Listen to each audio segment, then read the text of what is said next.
Hey everybody, it's Dr. Greg Rose. I'm here with Dave Phillips, and we're talking about our golf level 3 class and kind of some of the things that we're going to talk about in there. And Dave, level 3 is kind of the accumulation of a lot of knowledge of coming into this workshop. It really is. So, again, it's a great class because we do it here at TPI. So we're able to look at all of our resources here, look at all of our technology, and really share with you what we've been finding. So the class constantly changes, Greg, every year, working with players, working in different sports. We bring pieces into this level 3, and that gives us that ability to really share with you some cutting edge stuff. I think we should talk about a couple of the highlights. To me, one of the best parts of the class is you get to spend a day with who we both feel is one of the best minds in the world when it comes to scoring in the short game. That's James Seekman with the wedges. That's right. Now, a lot of people think with James has a system or whatever. Well, all great coaches do. But one thing we love about James is he's constantly learning. He's out there on the PGA Tour, teaches like 15 to 20 different players out there. Yeah. So he's always sharing with us what he's finding. So his changing, everything he does is constantly changing. So even though you might have got a lot of information on Golf 2 online, it's going to change. So come into Golf 3, you get to ask questions, be with him, and that's really the secret And one of the cool sauce. things is obviously he'll review his system, or not. I don't call it a system. It's how the wedge was designed to work, right? So we'll show you that. But then what we do is we have to go around our greens out here, it's cool. And you get to see like how I always say whoever comes to the ball with more information wins. That's right. And when he comes to the ball, he's like, let me explain to you like what. Like the direction the blades of grass are going, or where the ball's sitting, or where you want it to land, or what you want the ball to do, all influences the geometry of how you want to do these. And we get to spend a day doing that. We do. Then one of the things that I don't know if everybody knows this, but one of your specialties is putting. You spend a lot of time doing putting. It is, we get to spend a day doing putting. It is. Obviously, I've been doing putting since our inception. In fact, back in 1994, I helped Scotty Cameron build his first putting studio.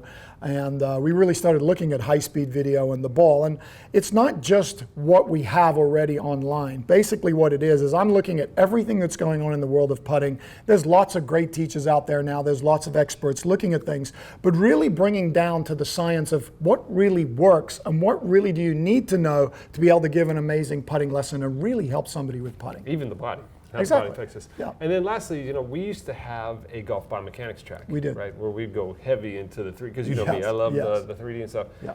Well, everybody's always like, what happened to your biomechanics class? Well, we took some of it, like the power part, into our power class. Yes. But the rest of it is in golf level 3. It is. And like, we have here behind us, I've got my dashboard. When a player comes in at TPI, one of the first things we do, obviously, is motion capture. Yep. And we talked about in level 1, level 2, we talked about the kinematic sequence. And we start with the kinematic sequence. But you can see there's a lot more stuff on here. I like looking at the 3D kinematics of the pelvis and the thorax. I think if you look at all 6 degrees of motion of the pelvis, all 6 degrees of the thorax, you really understand how the body works. And what I'm going to do is I'm going to take you through all these other graphs. And we're going to show you really like how much side bend should the pelvis have, and what does it really do in a golf swing? What is the trunk? How much does it flex? How much does it extend?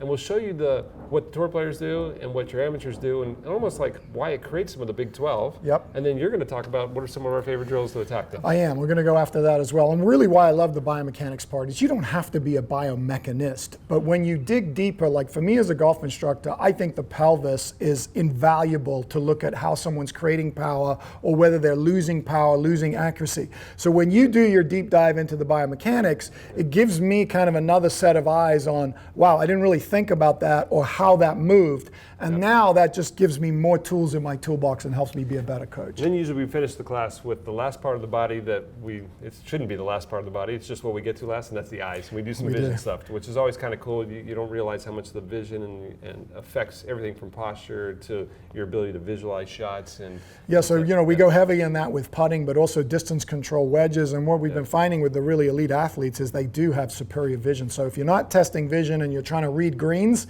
then this is why you should come to level 3. So level 3 is here at TPI. Hopefully we'll see you guys there. It's September 22nd, 23rd, 24th. Yep. We do have limited space. It's always a first come, first serve. So if you snooze, you lose on this one. But hopefully we'll see you at golf level 3.